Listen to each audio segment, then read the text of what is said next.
Okay guys, the first thing I'm going to do is make the rub for the ribs.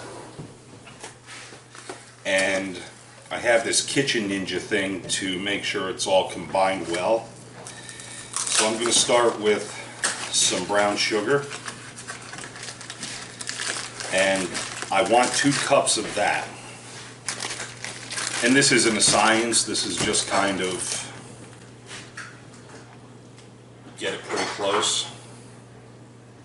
Okay, so we're going to put that in our bullet. Used to have a silver bullet, so anything that grinds and chops up food to me is a bullet. Okay, then I have this vegetable seasoning from Grill Mates, and I'm going to put in 2 teaspoons of that.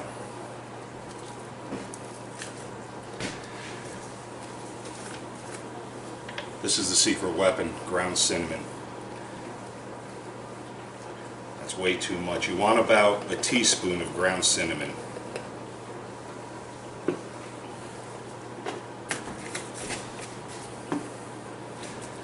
You want a 1/4 teaspoon of crushed red pepper.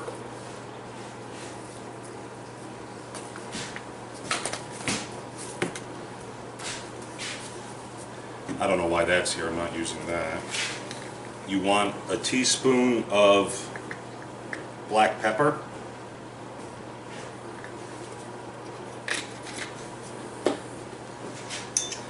Celery salt. You want a tablespoon of that.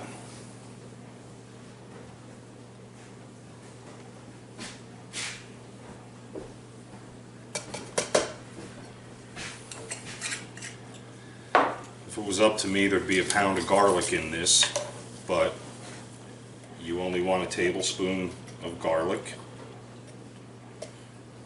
And of course this is a rub, so you want to make sure all of your ingredients are dry. Next you're going to want a teaspoon of salt, kosher, pink. I'm using Himalayan. Pretty much any salt will work. You're going to want 2 teaspoons or a tablespoon of paprika.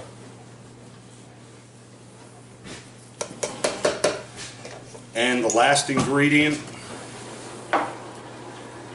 is mustard seed, and you're going to want a teaspoon of that. Again, this isn't a science, so you can flavor this to your liking.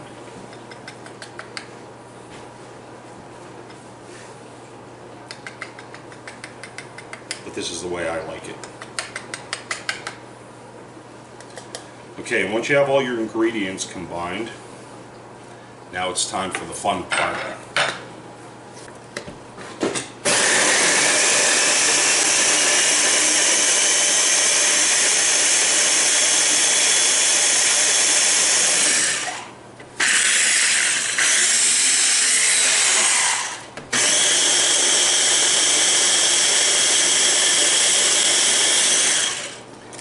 You can do this by hand, of course, if you don't have the Ninja or a silver bullet. Just make sure you mix it really, really well so that you have a consistent rub for your ribs.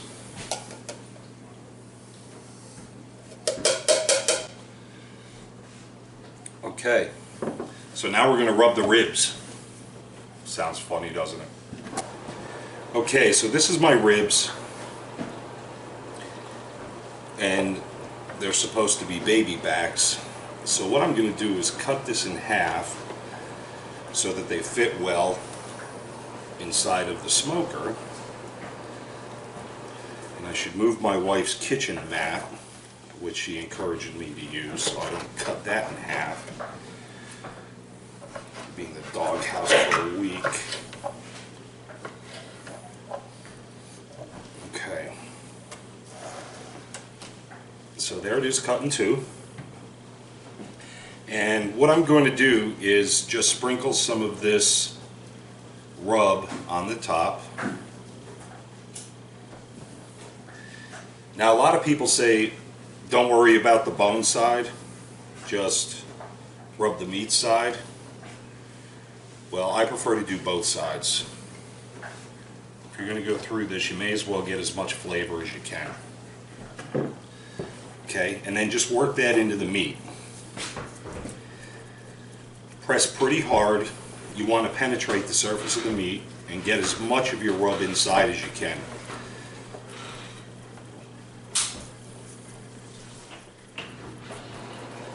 And before, when I said the cinnamon is a secret weapon, there's going to be a flavor in this to people that don't know how you made it, and they're going to want to know what it is.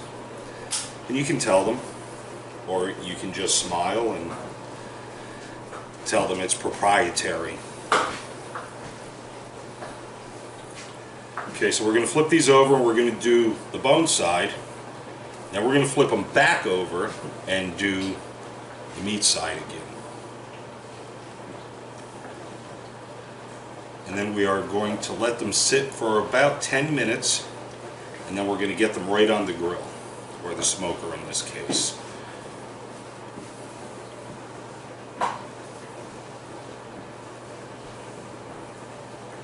And if you followed what I recommended or what I showed you in making the rub, you should have more than enough to do both sides of your average size rack of ribs.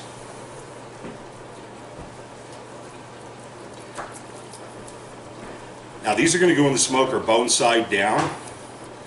So as this is cooking, this rub is going to come up from the bottom and it's going to penetrate the meat. And you're going to like it. And I really try to cover every piece of rib that's touchable, so to speak. Okay, now we're going to do the meat side one more time. As you can see, the meat absorbed a lot of that rub.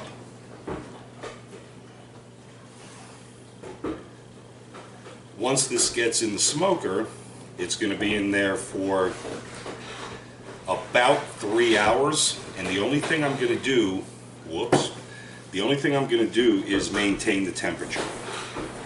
You cannot have enough rub, so don't let that scare you what just happened. You're going to want to make sure you wash your hands before this and dry them. If any of your family or friends see you doing this, touching the meat all over the place, it might freak them out a bit.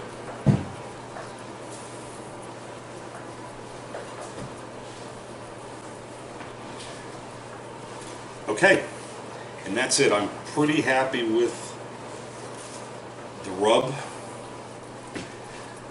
It looks good. It's definitely into the meat. So now we're going to put these on a transfer plate and get them down to the smoker. And like I said, you really want the rub everywhere you can get it.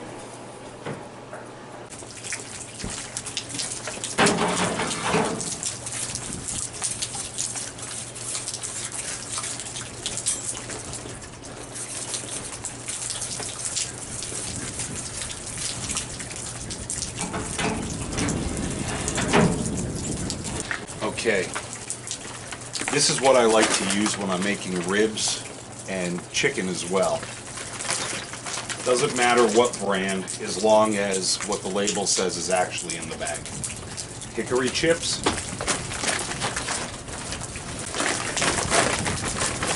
and mesquite.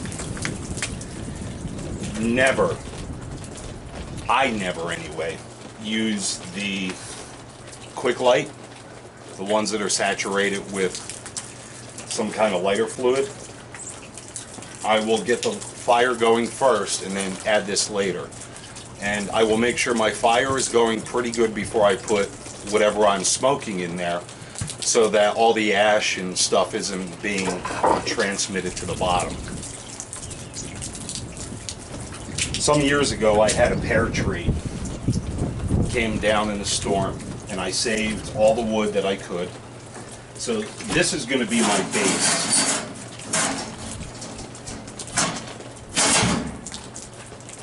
going to put the pear wood. I cut it into chunks on my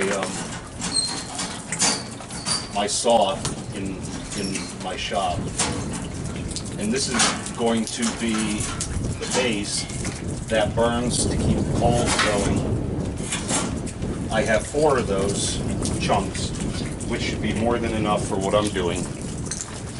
And now I'm going to go get some more coal from the wood stove and get this started, along with some of the mesquite and the hickory. A lot of people will tell you to soak the hickory in water so it burns slower and smokes more. In my opinion, that's just too much smoke flavor, so I do not do that. Okay, so now I've got the pear wood in there and some of the coal from my wood stove, and I really only burn cherry, beech, and oak. So I've smoked food on kind of an experiment thing with all of those woods I just mentioned, and it came out okay. Not great like this is going to with the mesquite and hickory, but we're going to let that cook a little bit, then we're going to throw on some mesquite and hickory, and we're going to put the meat inside the smoker.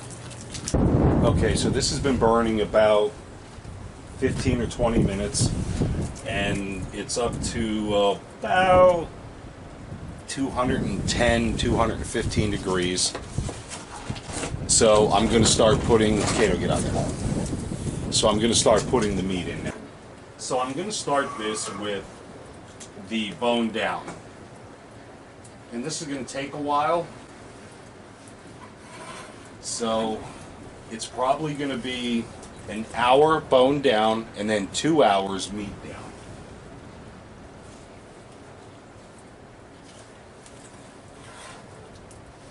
And I'm keeping it on the top rack so that it's nearer the thermometer,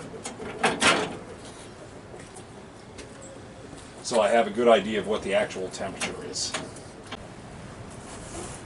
Well, it's been about 30 minutes and the temperature is right around 215 degrees. So I'm going to open the air a little bit more.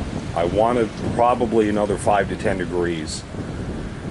But so far it's maintaining the temperature pretty darn well.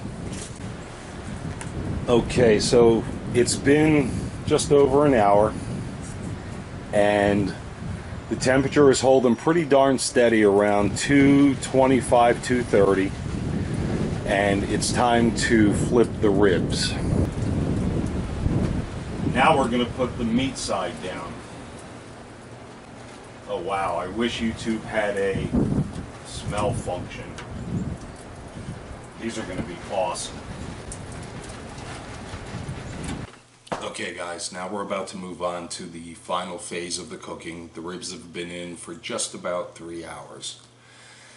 So I'm going to make my version of a barbecue sauce. Stir fry sauce, creamy buffalo wing sauce, and brown sugar barbecue sauce. And again, this is kind of made to taste. It's really not a recipe, so to speak. So you can adjust these sauces per your desire.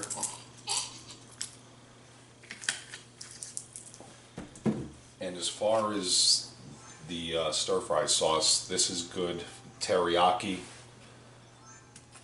or the stir-fry sauce, and not a lot of that because you don't want to overpower, or at least I don't, overpower what you've already done with the rub. You mix this in really, really good. I will not add water. I want it to be a little thick.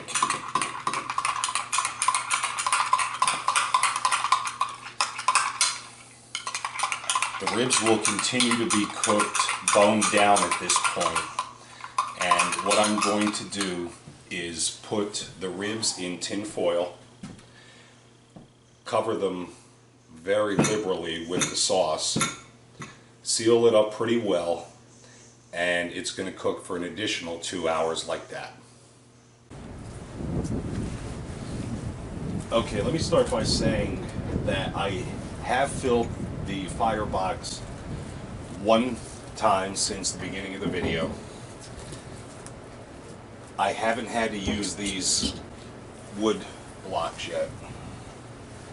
The temperature right now is, it's a little high actually. It's about 245 degrees, which isn't too bad.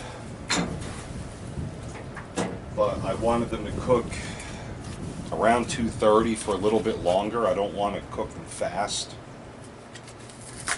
So what we're going to do is, and boy, that rooster, man, he's a 24-hour crowing machine. You never know when the sun's up.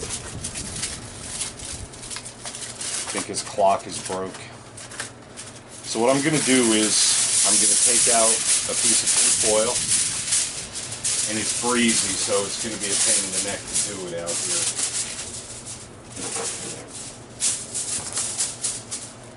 Okay, and we're going to open up the smoker. And I need my glove because it is hot.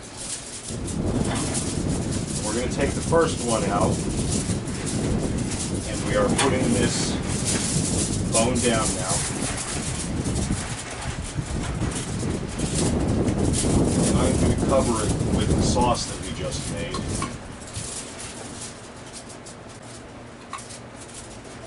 Again, man, I wish YouTube had some kind of smelly function, because this is smelling incredible.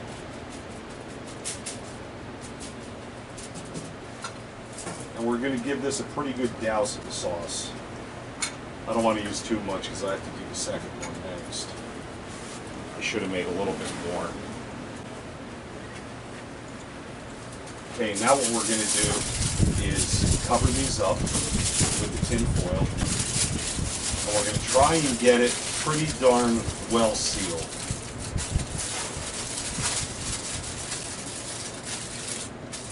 Now we want all the juices and so forth to stay put.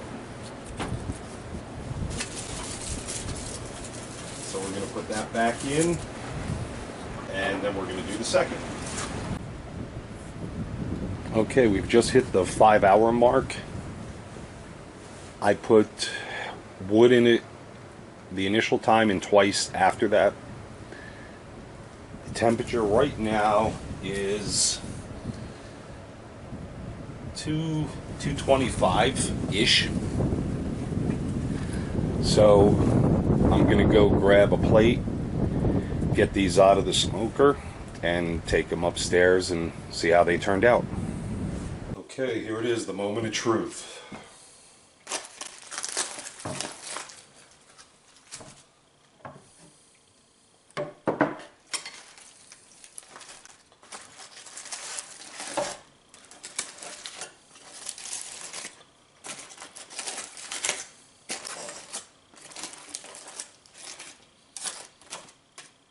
I can only reiterate, I wish YouTube had a smell feature. Look at this, I can't even pick them up, they're falling apart.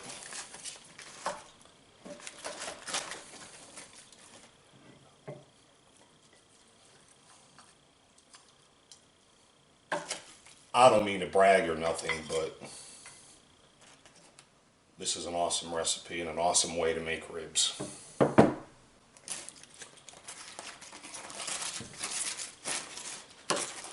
They are cooked to perfection.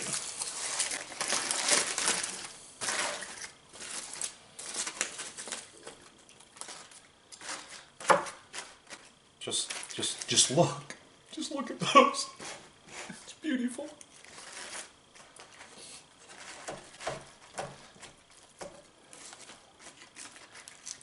These are probably the most tender that I've ever made. And I sincerely think it's because of the very even cooking temperature throughout the entire thing.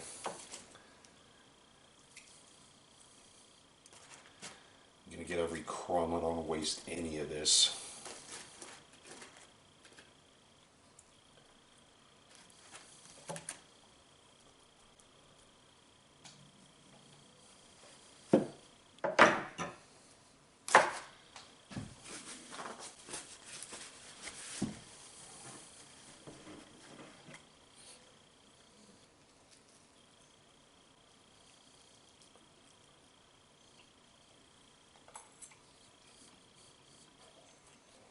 Oh my God. You have to do this. You have to try this recipe. You're really going to enjoy it. Well, it's time to eat now, so y'all enjoy your night and be safe. Talk soon.